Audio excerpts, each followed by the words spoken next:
السلام علیکم نحمده ونصلی علی رسول الکریم اما بعد۔ جناب صدر جلسہ، معزز حکم صاحبان، اساتذہ کرام اور میرے عزیز ساتھیوں، آج کے اس مبارک جلسے میں میرے مقالے کا عنوان ہے اسلام میں عدل و مساوات۔ حضرات، اسلام ایک مکمل دستور حیات ہے۔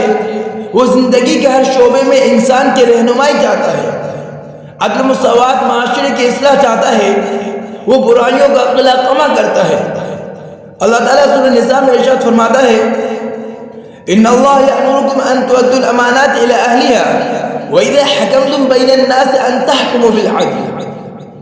حضرات، مولانا محمد فاروق صاحب اپنی کتاب رواداری کے اسلامی تصور میں صفحہ نمبر 45 پر رقم دراز ہے کہ اسلام نے دوسرے مذہب کے ماننے والوں کو ان کے عقائد کے مطابق عبادت کرنے کی صرف اجازت نہیں دی بلکہ مشترکہ امور کی دعوت بھی دی۔ قرآن کریم میں ارشاد باری تعالیٰ ہے، قُلْ يَا أَهْلَ الْكِتَابِ تَعَالَوْا إِلَى كَلِمَةٍ سَوَاءٍ بَيْنَنَا وَبَيْنَكُمْ۔ اسلام ایک ایسا مذہب ہے جس نے دنیا کے تمام لوگوں کو عدل و انصاف کے ساتھ رہنا سکھایا۔ فتح مکہ کے دن آپ صلی اللہ علیہ وسلم نے تمام کفار مکہ کو معاف کر دیا۔ اس موقع پر آپ صلی اللہ علیہ وسلم نے جس انسانی ہمدردی، عفو و درگزر کا مظاہرہ کیا، پوری انسانی تاریخ میں اس کی مثال نہیں ملتی۔ حضرات، مولانا آگے تحریر فرماتے ہیں کہ ثمامہ اپنے قبیلے کے سردار تھے، گرفتار ہو کر آئے تو اللہ کے رسول نے آپ کو مسجد نبوی کے ایک ستون سے بندھوا دیا۔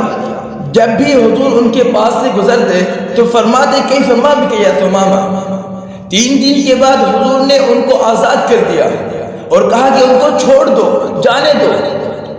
آپ نے حضور کے حسن سلوک کو دیکھا، عدل انصاف کو دیکھا تو پکار اٹھے، اشہد ان لا الہ الا اللہ واشہد ان محمدا عبدہ ورسولہ۔ وہ کہتے ہیں کہ حضور میرے نظر میں دنیا میں سب سے زیادہ مبغوض ترین انسان تھے، اور ایمان لانے کے بعد میرے نزدیک دنیا میں سب سے زیادہ محبوب ترین انسان ہے۔ حضرات، ہندا جس نے آپ صلی اللہ علیہ وسلم کے رضاعی بھائی اور چچا حضرت حمزہ رضی اللہ عنہ کا کچا کلیجہ چبایا، آپ صلی اللہ علیہ وسلم کو تکلیف دی تھی۔ جب ہندا نے اسلام قبول کیا اور اپنے غلطی پر شرمندہ ہوئی تو آپ صلی اللہ علیہ وسلم نے خوشی کا اظہار فرمایا اور ہندا کو معاف کر دیا۔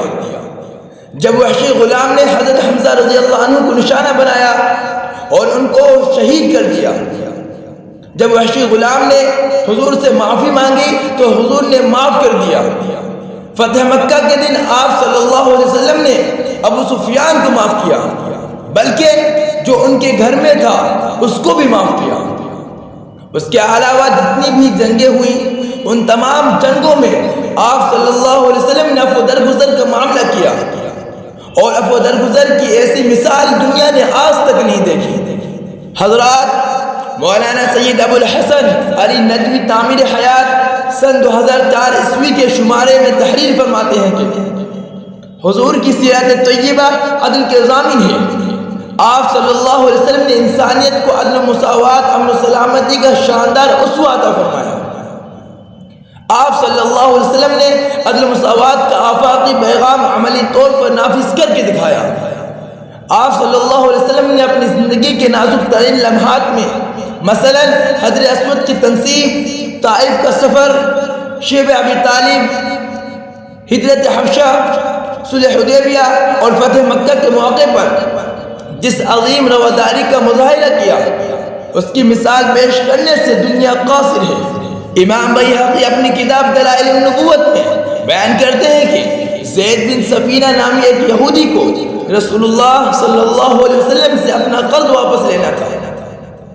وہ قرض مانگنے آیا اور رسول اللہ صلی اللہ علیہ وسلم کے گرہبان پکڑا اور گالیاں بھی دے رہا تھا۔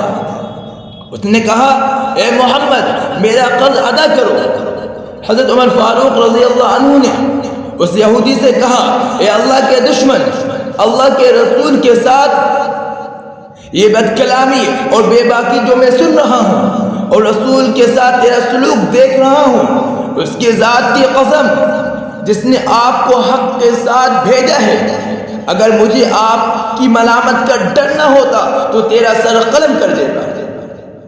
پھر اللہ کے رسول صلی اللہ علیہ وسلم نے حضرت عمر فاروق رضی اللہ عنہ سے فرمایا، انا وهو كنا احوج الى غير هذا ان تأمرني بحسن الاداء وتأمره بحسن اتباعي، اذهب به يا عمر او اعطه حقه وزد 20 صاعا من تمر مكان معروض اهل الباني۔